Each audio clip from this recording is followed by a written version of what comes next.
तो आज हमें नेचुरल सिलेक्शन का मैंने आपको बताया था कितनी टाइप्स होते हैं इसका, 3 टाइप होता है, ठीक है ना। जो पहला होता है वो होता है स्टेबलाइजिंग सिलेक्शन, दूसरा क्या होता है डायरेक्शनल सिलेक्शन, और जो तीसरा होता है वो होता है डिसरप्टिव सिलेक्शन, या इसको क्या कहा जाता है, दूसरा नाम इसका है डाइवर्सिफाइंग सिलेक्शन कहा जाता है, ठीक है भाई। जो डायरेक्शनल और स्टेबलाइजिंग सिलेक्शन होते हैं वो सिंगल इन्वायरमेंट में होता है। ये कितने इन्वायरमेंट में होता है, ये एक से ज्यादा, 2 से ज्यादा इन्वायरमेंट में ये ऑपरेट होता है, ठीक है। तो यहाँ पे मैंने क्या लिखा है, व्हेन नेचुरल सिलेक्शन फेवर्स 2 और more phenotypic mode. Phenotypic mode यहाँ पे एक ही एनिमल्स नहीं है, एक ही स्पीशीज नहीं है, यहाँ पे एक से ज्यादा, ये क्या किस में ऑपरेट होता है, एक से ज्यादा फिनोटाइपिक एनिमल्स में होता है।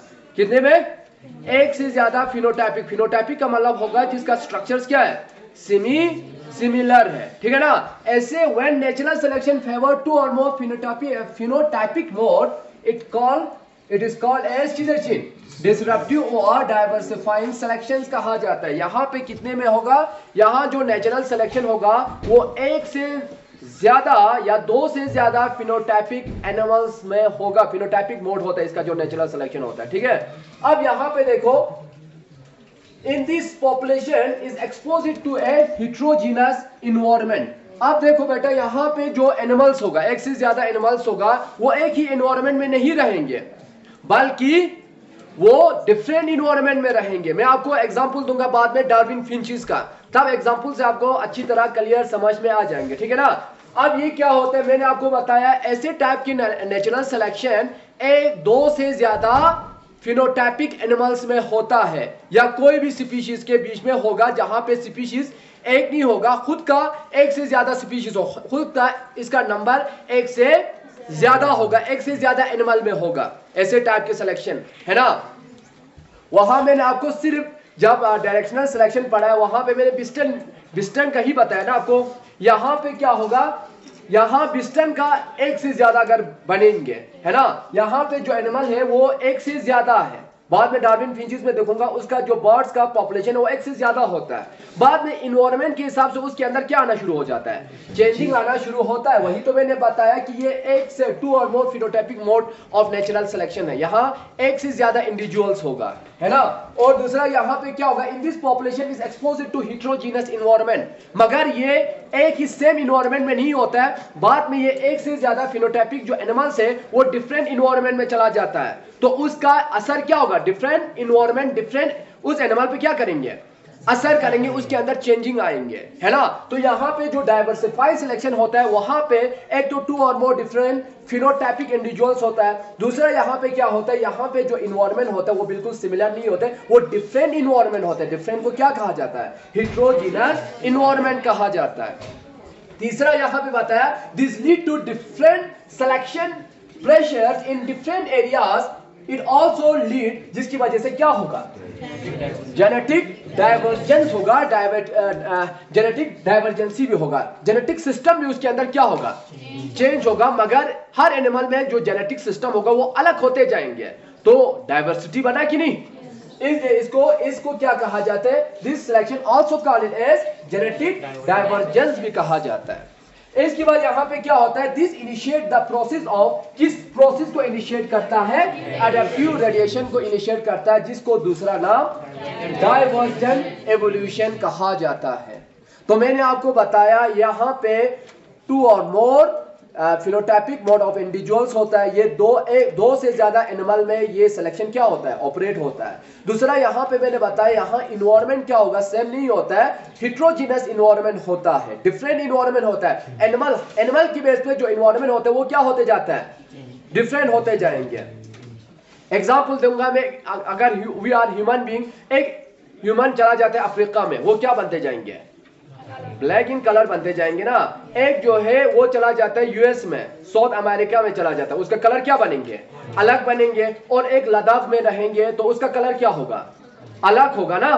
तो यहाँ इन्वायरमेंट की वजह से उनकी फिनोटाइपिक वेरिएशन आता है कि नहीं, फिनोटाइप पे वेरिएशन आता है ना, एक का स्किन का कलर ब्लैक हो जाता है, एक का इंटरमीडिएट, एक का व्हाइटिश होता है। तो उसी को क्या कहा जाता है, ऐसे टाइप के इवोल्यूशन को क्या कहा जाता है, डिसरप्टिव सिलेक्शन या डाइवर्सिफाइड सिलेक्शन। अब हम देखेंगे एग्जांपल से, आपको बेटर समझ में आ जाएंगे। यहां तक समझ आ गया ना? जो ग्रोन फिंच होता है ये क्या है? This all are the Darwin finches. इसको क्या कहा जाता है? डार्विन फिंचेस कहा जाता है। डार्विन फिंचेस जब गैलापागोस आइलैंड में, हम पहले क्या देखते हैं, गैलापागोस आइलैंड में आपको क्या नजर आता है? जो ग्रोन फिंचेस ही नजर आता है। क्या नजर आता है भाई? Grown finches. और इसका जो बीक का साइज ऑफ बीक इस क्या होता है? इंटरमीडिएट होता है, मेडल वाला होता है। क्या होता है? जो बीक का साइज होता है वो इंटरमीडिएट होता है बेटा। ऐसे क्या हो जाता है, गैलापागोस आइलैंड में एक आइलैंड पे उस टाइप के फूड क्या हो जाता है? खत्म हो जाता है।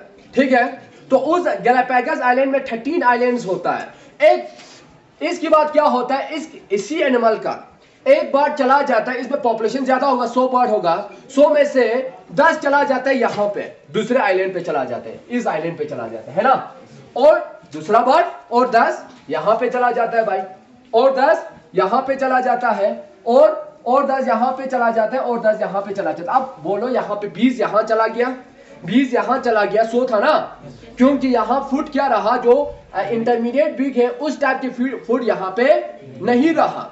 तो ये बात, जब यहाँ पे फूड का शॉर्टेज होगा तो बर्ड्स यहाँ पे रहेंगे, इस आइलैंड पे नहीं रहेंगे ना। इस एक बर्ड ने यहाँ माइग्रेट किया, दूसरे बीज ने यहाँ पे माइग्रेट किया, तीसरे बीज ने यहाँ पे माइग्रेट किया, चौथे बीज ने यहाँ पे, और पांचवा बीज ने यहाँ पे माइग्रेट कर दिया भाई। अब देखो भाई, यहाँ का जो इन्वायरमेंट होगा वो यहाँ की इन्वायरमेंट के साथ मिलता जुलता होगा। जहाँ पे इन्वायरमेंट जो है वो जगह जगह में चेंज होते जाता है, इसलिए मैंने आपको बताया इन्वायरमेंट नेवर रिमेन कांस्टेंट। वो कांस्टेंट नहीं रहता है, वो क्लाइमेट के हिसाब से, वो टोपोग्राफी के हिसाब से, वो जगह के हिसाब से इन्वायरमेंट क्या होता जाता है? चेंज होता जाता है। ठीक है भाई, यहां तक समझ आ गया ना? अब इन्वायरमेंट, यहाँ का इन्वायरमेंट कुछ और था, यहाँ का इन्वायरमेंट कुछ और था बेटा। यहाँ पे इन्वायरमेंट अगर कुछ और होगा तो यहाँ का फूड हैबिट भी क्या होगा? कुछ अलग होगा। यहाँ पे ज्यादातर ये डिजर्ट एरिया था, यहाँ इस इन्वायरमेंट में क्या था, बारिश कम होती थी, जिसकी वजह से यहाँ डिजर्ट होने की वजह से यहाँ पे कैक्टस प्लांट ज्यादा ग्रो होता है।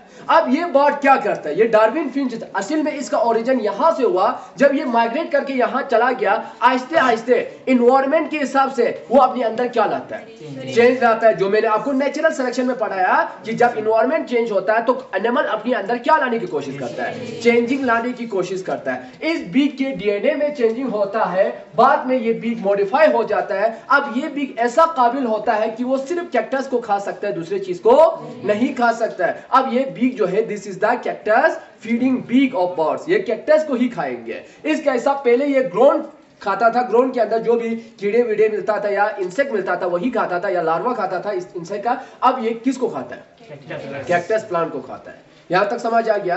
अब जो डार्विन फिंच यहां से चला गया था इस आइलैंड पे, वॉबलर फिंच है ना। अब ये यहाँ पे ज्यादा क्या होता है, यहाँ पे पानी ही पानी होता है। उस पानी में क्या ज्यादा आपको नजर आता है, या आप बताओ? यहाँ पे फिश ज्यादा नजर आता है, फिश का यहाँ पे डाइवर्सिटी ज्यादा है। तो ये बर्ड्स क्या करते हैं, अपनी बीक को ऐसे चेंजिंग लाता है इसके अंदर। अब इसकी जो बीक है ये काबिल रहता है किसको खाने में? फिश को खाने में काबिल रहता है। तो यहाँ से ओरिजिन हुआ ना, मगर यहाँ का इन्वायरमेंट अलग था। इस इन्वायरमेंट ने सेलेक्ट किया, ऐसे बर्ड्स को सेलेक्ट किया जो सिर्फ क्या खा सकता है, जो सिर्फ फिश खा सकते हैं। ऐसे बर्ड्स यहाँ पे सरवाइव कर सकता है, अदर बर्ड्स सरवाइव नहीं कर सकता, क्योंकि इस इन्वायरमेंट में इसी बर्ड्स को ही क्या करना है? सेलेक्ट करना है। अब यहाँ पे देखो बेटा, यहाँ पे वुड पिकर फिंचेस है। वुड पिकर ज्यादातर क्या करते हैं, वुड के अंदर जो इंसेक्ट होता है, जो इंसेक्ट के लार्वा होता है उसको खाता है। ठीक है ना। तो यहाँ पे ट्रीज ज्यादा होने की वजह से, फॉरेस्ट ज्यादा होने की वजह से, फॉरेस्ट ट्री के बाग के अंदर वुड ज्यादा क्या पाया जाता है, इंसेक्ट के लार्वा पाए जाते हैं। ठीक है ना।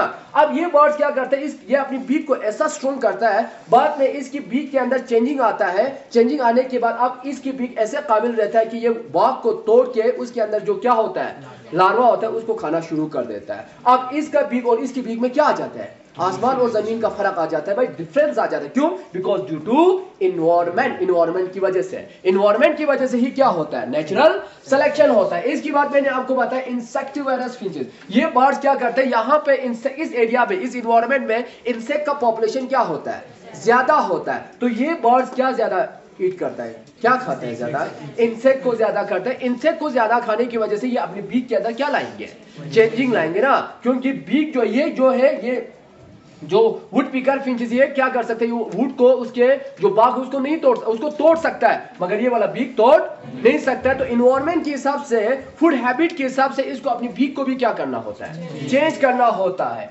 इसके बाद यहाँ पे देखो, यहाँ पे वेजिटेरियन ट्री फिंचेस ये सिर्फ वेजिटेरियन खाता है, वेजिटेबल्स खाता है ज्यादा, इस एरिया में वेजिटेबल ज्यादा ग्रो होता है ना। तो इसके हिसाब से जब इस इन्वायरमेंट में चला गया तो अपनी बीक में क्या लाया इसने, चेंजिंग लाया। चेंजिंग लाने के बाद अब ये क्या खा सकता है, ये वेजिटेबल खा सकता है। अब यहाँ पे जो इंटरमीडिएट बीक था भाई, किसी में बीक बड़ा बन गया, किसी में बीक छोटा बन गया। अब इंटरमीडिएट वाला बीक हमें नजर ही नहीं आता है। यही इसी को क्या कहा जाता है, this is one of the best example of diversified selection कहा जाता है।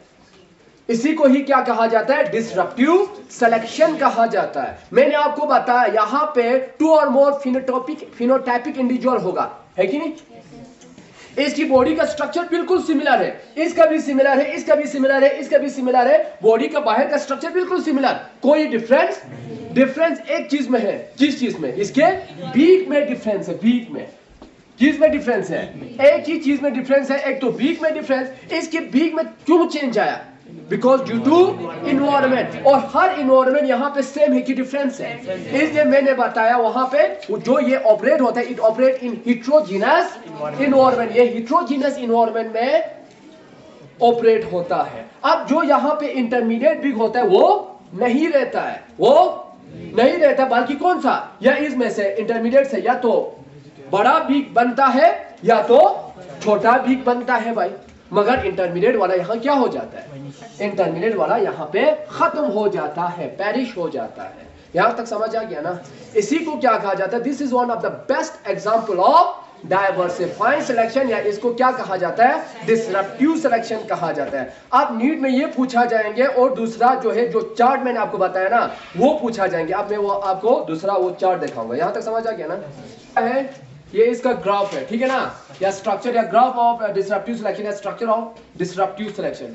मैंने आपको बताया ये सबसे पहले फिनोटाइपिक कैरेक्टर ऑफ इंडिविजुअल, ये आप समझो क्या है, जो मैंने आपको डार्विन फिंचेस बताया ना, बताया कि नहीं, डार्विन फिंचेस का ये इंटरमीडिएट वन है, जो मैंने आपको बताया ग्रोन फिंचेस है ना। बाद में वहां एक आइलैंड पे क्या हो जाता है, वहां से बर्ड सारे क्या करता है, ग्रोन फिंचेस जो है फूड ना मिलने की वजह से वो दूसरे आइलैंड पे चला जाता है कि नहीं। इंटरमीडिएट फिश के बीक से बनता है, एक स्मॉल बीक बनता है, एक लार्ज बीक बनता है। दिस इज अब समझो, जो मैंने यहाँ पे जो ट्रेड कैरेक्टर बताया ना, ये वाला कौन सा, उस बीक का कौन सा साइज है, इंटरमीडिएट साइज ऑफ बीक है, इंटरमीडिएट वाला बीक है। समझ आ गया। अब यहाँ पे क्या होता है, अब ये वाला इंटरमीडिएट बीक रहता है बाद में, उस मैंने एग्जांपल दिया आपको डार्विन फिंचेस में, उसमें इंटरमीडिएट बीक रहता ही नहीं है, बल्कि कौन सा, उसमें से क्या मॉडिफाई हो जाता है, एक स्मॉल बीक बनता है, एक लार्ज बीक बनता है, डिपेंड अपॉन द इन्वायरमेंट, है कि नहीं।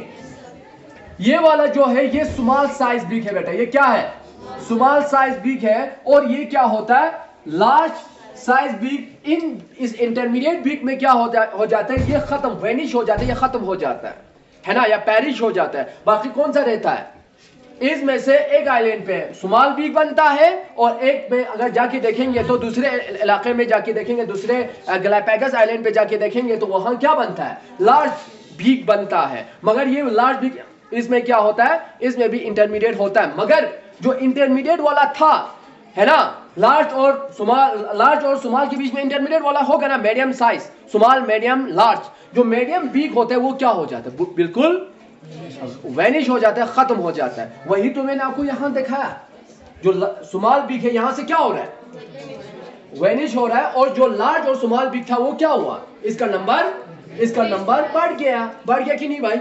यही है, this is the structure of, this is the graph of disruptive selection. यहां तक समझ आ गया। तो मैंने आपको बताया नीट के एग्जाम में ये ग्राफ ज्यादा पूछा जाता है, बार बार पूछा जाता है। तो मैंने आपको बताया एक ग्राफ ये है, बनाए भाई, ये चूस दे। तो कल आप, तो यहां पे देखो बेटा, अगर एक बार फिर बोल देता हूं, ये क्या है, this is the graph of natural selection. उसमें एक क्या होता है, स्टेबलाइजिंग सिलेक्शन होता है। मैंने आपको बताया स्टेबलाइजिंग सिलेक्शन में क्या हो जाता है, अगर यहां पे एक न्यू स्पेशल कैरेक्टर बनता है तो वो क्या हो जाता है, वो रहता है कि खत्म होता है। अगर स्टेबलाइजिंग सिलेक्शन में क्या हो जाता है, स्टेबलाइजिंग सिलेक्शन में वो जो न्यू अगर म्यूटेशन होके न्यू स्ट्रक्चर बन रहा है, न्यू कैरेक्टर्स बन रहे हैं, वो रहता है कि खत्म हो जाता है, रहता है, खत्म हो जाता है। और यहाँ पे स्टेबलाइजिंग सिलेक्शन है ना, तो यहाँ पे खत्म हो जाएगा ना। यहाँ पे अगर एक्सट्रीम कैरेक्टर यहाँ बन गया, वो क्या हो जाएंगे, वो खत्म हो जाएंगे। इसलिए यहाँ 1 2 यहाँ पे क्या होगा, यहाँ पे जो ग्राफ बनेंगे यहाँ से लगभग यहाँ 2 है, यहाँ पे 3 है, यहाँ पे 4 है, यहाँ पे 5 6 7 8 9 10। समझो आप ये, अगर यहाँ पे ये किसके बीच में बन रहा है, 8 और ये कैरेक्टर जो बन रहा है और 8 और 2 के बीच में बन रहा है ना, बन रहा है कि नहीं भाई, 8 और, तो ये क्या होगा, अब ये ग्राफ बनेंगे इन दोनों के बीच में बनेंगे, इस तरह 8 और 2 इस तरह बनेंगे ये ग्राफ। तो यहाँ पे जो एक्सट्रीम कैरेक्टर था वो यहाँ से क्या हुआ, खत्म हुआ। स्टेबलाइजिंग सिलेक्शन में म्यूटेशन वाले चीज को खत्म कर देते हैं भाई, यहाँ पे नए कैरेक्टर्स नहीं बनना चाहिए, स्टेबल रहना चाहिए, इसलिए इसका नाम क्या रखा गया है, स्टेबलाइजिंग सिलेक्शन। अब डायरेक्शनल सिलेक्शन में देखो, डायरेक्शनल सिलेक्शन में क्या होता है, दिस इज 1 2 3 4 5 6 7 8 9 और 10। यहां पे जो कैरेक्टर था वो 5 के बीच में, फिनोटाइपिक कैरेक्टर ऑफ इंडिविजुअल यहां पे है ना। अब मैंने आपको बताया बिस्टन बिट्यूलेरिया और बिस्टन कार्बोरिया। अब बिस्टन बिट्यूलेरिया यहां पे था, अब ये क्या हो जाता है, इसके अंदर क्या आ जाता है, म्यूटेशन हो जाता है भाई। यहाँ पे कुछ एक्सट्रीम कैरेक्टर बनता है, कुछ स्पेशलाइज्ड कैरेक्टर बनता है, तो ये कहां की तरफ मूव करेंगे, ये यहां की तरफ मूव करेंगे। तो यहां पे की तरफ मूव करने की वजह से पहले यहां पे था, अब यहां ये यहां हो चुका होगा। हाँ, अब ये जो चार्ट बनेंगे बेटा वो, और यहाँ पे जो कैरेक्टर्स है वो खत्म होके ये जो ग्राफ बनेंगे वो इस तरह बनेंगे, है ना, या अब इस तरह बनेंगे।